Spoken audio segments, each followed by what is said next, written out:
Bonjour à tous, c'est Tonton Join et bienvenue sur cette nouvelle vidéo. Aujourd'hui on va parler curcuma.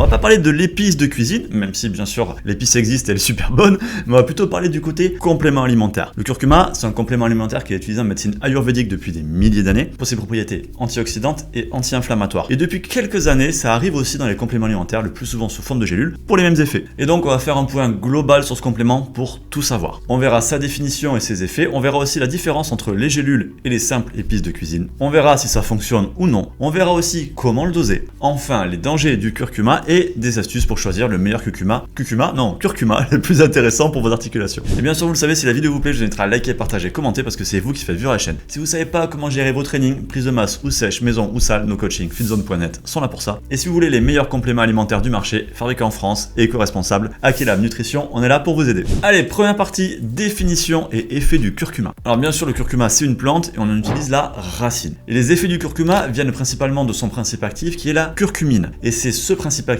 là qui va être important de regarder dans le dosage de vos compléments alimentaires. Mais on y revient après. Ce qui est intéressant, c'est qu'il y a eu beaucoup d'études cliniques qui montrent les effets du curcuma et de la curcumine. Alors notamment, elle a des effets anti-inflammatoires intéressants et qui peuvent aider au traitement des tendinites. C'est aussi un puissant antioxydant qui va donc aider à lutter contre les radicaux libres qui circulent dans le corps. C'est aussi un puissant antioxydant qui va aider à lutter contre les radicaux libres. Et enfin, elle va aider à la santé digestive, c'est un gastroprotecteur, donc elle améliore l'efficacité et la santé du système digestif. Donc pour résumer, anti-inflammatoire avec effet notamment sur les tendinites, antioxydant et amélioration du système digestif. Allez, partie 2, compléments alimentaires ou épices de cuisine. Quelle est la différence? C'est vrai qu'on pourrait être tenté de se dire, au lieu d'acheter des compléments alimentaires, on va prendre directement un peu d'épices de cuisine quand on fait la cuisine tous les jours dans nos œufs, etc.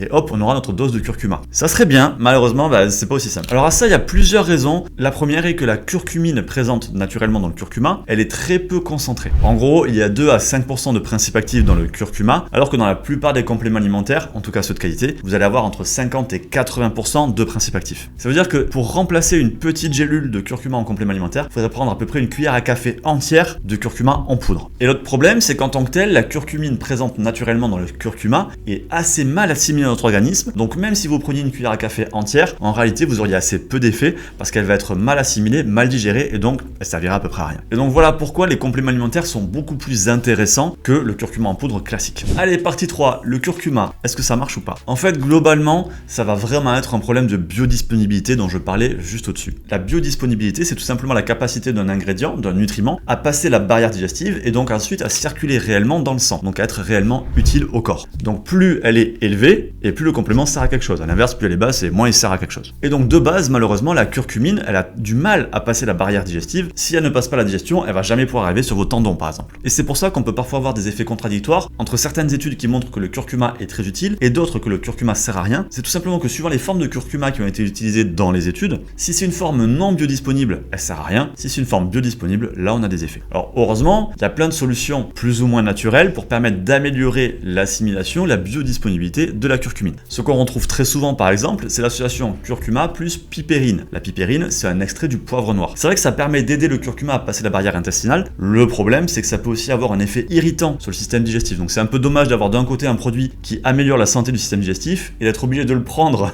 avec un produit irritant pour ce même système digestif. Ensuite, il y a des formules un peu déposées, un peu brevetées, comme par exemple le Novasol ou le Longvida, qui sont des formes optimisées de curcuma, mais dans lesquelles on a ajouté des additifs chimiques pour rendre la curcumine mieux assimilable par le corps. Donc ça fonctionne, mais c'est un peu dommage parce que c'est de la chimie en plus. Et après, il y a d'autres solutions qui là sont plus naturelles, via par exemple l'ajout d'huile essentielle de curcuma. C'est le cas notamment du curcuma BCM 95. C'est du curcuma concentré en curcumine et avec en plus de l'huile essentielle de curcumine qui va permettre d'améliorer sa biodisponibilité. Et là, on est sur quelque chose de 100% naturel, c'est 100% du curcuma. Et grâce à ça, par exemple, on améliore de 700% l'assimilation de la curcumine. Et comme c'est une des meilleures solutions et la meilleure solution naturelle, vous vous en doutez, c'est la forme de curcuma que nous, on a choisi pour nos compléments alimentaires. Allez, quatrième partie, comment utiliser le curcuma. Alors en France, le dosage, il ne se fait pas en fonction d'un dosage en curcuma, mais d'un dosage en curcumine, donc en fonction du principe actif. En France, le maximum, c'est 153 mg de curcumine par jour. Et pour la petite histoire, ce dosage il est compté pour un adulte de 60 kg. Et donc comme je l'ai dit, c'est la dose de curcumine. Donc pour savoir si votre complément alimentaire respecte ou non le dosage, il faut regarder la teneur en curcumine de ce complément, parce que forcément vous n'aurez pas la même quantité de curcuma concentré à consommer si vous avez un complément alimentaire dosé à 50% de curcumine ou si vous en avez un dosé à 95% de curcumine. Et comme c'est une dose maximale qui a été donnée pour une personne de 60 kg, vous vous en doutez, si vous êtes un peu plus lourd, vous pouvez vous permettre de monter un petit peu la dose. Il faut voir aussi que la dose elle est quand même relativement faible par rapport à ce qu'on pourrait retrouver dans d'autres pays, et c'est pour une raison toute simple, quoique un peu étrange parce qu'on fait pas ça pour les autres compléments alimentaires, c'est qu'en fait la dose de curcumine, elle est calculée en tenant compte d'une potentielle consommation naturelle de curcuma. C'est-à-dire qu'en fait on se dit,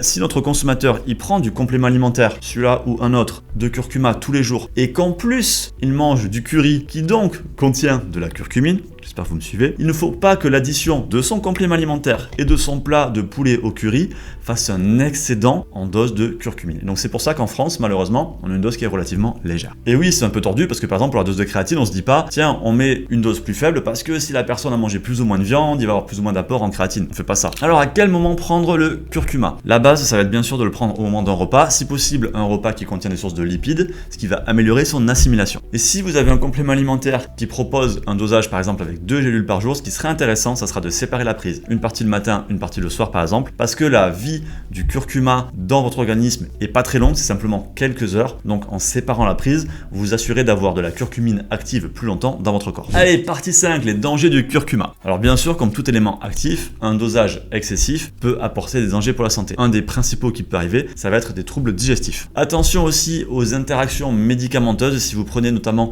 des médicaments destinés à réduire l'acidité gastrique, mais aussi des médicaments anticoagulants ou antiplaquettaires. Et enfin, comme le curcuma pourrait jouer sur le taux de glucose dans le sang, attention aussi pour les personnes diabétiques. Allez, 6e partie, comment choisir le meilleur curcuma? Oui, parce qu'il y a vraiment de tout dans ce type de complément alimentaire, tout simplement parce que c'est un produit qui est à la mode depuis quelques années, donc beaucoup de marques plus ou moins sérieuses ont vraiment investi le marché avec parfois des produits de très bonne qualité, mais parfois aussi des produits de mauvaise qualité. Alors si vous voulez être à l'abri des surprises, bien sûr, vous prenez le curcuma que nous on a lancé, et comme ça vous êtes sûr d'avoir un produit de qualité. Mais si vous voulez acheter ailleurs, je vais quand même vous donner des conseils. Alors tout d'abord, le point essentiel, ça va être bien sûr la concentration en curcumine. On l'a vu, c'est l'ingrédient actif essentiel du curcuma, donc visez au minimum 50% de curcumine dans votre produit. Et comme je l'ai dit, les meilleurs vont monter à 80-95% de curcumine. Le deuxième point sera bien sûr la biodisponibilité. Il faut vraiment que votre curcuma soit concentré en curcumine, mais pas que. Il faut aussi qu'il y ait un ajout, si possible naturel, pour améliorer la biodisponibilité du produit. Sinon, il ne servira à rien. Vérifiez aussi la qualité et la transparence de la marque. Une marque de qualité en général va être transparente parce que tout simplement elle n'a rien à cacher. Et donc dans ce cas-là, elle va mettre à disposition ses certificats de test, ses fiches techniques, etc. En accès libre sur le site. Si c'est pas le cas, ça veut dire que potentiellement elle peut peut-être cacher quelque chose. Alors la question du curcuma bio elle se pose, elle peut être intéressante comme tout produit naturel, mais attention, oui ça peut être intéressant d'avoir du curcuma bio, mais ça restera toujours beaucoup plus intéressant d'avoir du curcuma bien concentré en curcumine et avec une bonne disponibilité plutôt qu'un curcuma basique mais bio. En termes d'efficacité, clairement, concentration et biodisponibilité, ça sera beaucoup plus intéressant. Et bien voilà, vous savez tout sur le curcuma. J'espère que ça vous a plu. Faites-vous plaisir. Lâchez rien. À plus.